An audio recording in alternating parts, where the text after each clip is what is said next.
பரமாத்மா அல்லது கடவுள் 6 குணாதிசயங்களை உடையவராக கூறப்படுகிறது. அதாவது புகழ், செல்வம், பற்றின்மை, ஞானம், பேராற்றல், வள்ளன்மை ஆகியவையாகும். பாபா இவை அனைத்தையும் தன்னிடத்துடையவராக விளங்கினார்.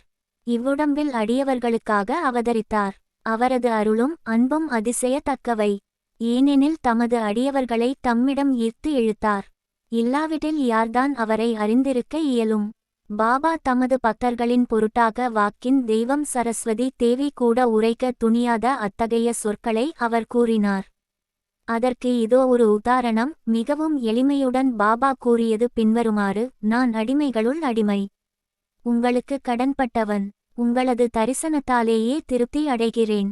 தங்களது திருவடிகளை தரிசிக்கும் பெரும் பாக்கியம் பெற்றேன். நான் தங்களது மலத்தில் உள்ள ஒரு புழு. அங்கனமாகவே என்னை நான் ஆசீர்வதிக்கப்பட்டவனாக கருதுகிறேன். எத்தகைய பணிவுடைமை! இதை பிரசுரிப்பதன் மூலம் சாய்க்கு எத்தகைய அவமரியாதையாவது செய்யப்பட்டது என்று எவரேனும் நினைப்பாரேயாகில் அவர்களிடம் மன்னிப்பை வேண்டிக் கொள்கிறோம். இதற்கு பிராயச்சித்தமாக பாபாவின் நாமத்தை பாடி ஜபிப்போமாக.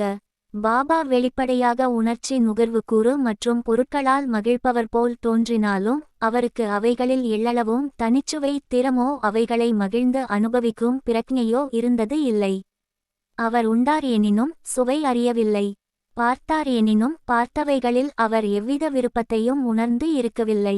காம உணர்வுகளை பற்றி கருதுங்கால் அவர் அனுமானை போன்ற பூரண பிரம்மச்சாரி ஆவார். எதன்பாலும் பற்றற்றவராக இருந்தார். அவரே தூய உணர்வுகளின் திரளாகவும் ஆசை, கோபம், மற்ற உணர்ச்சிகளை அடங்கி அமைதியுறும் இடமாகவும் திகழ்ந்தார். சுருக்கமாக அவர் அவாற்றவர், கட்டற்றவர், முழு நிறைவானவர்.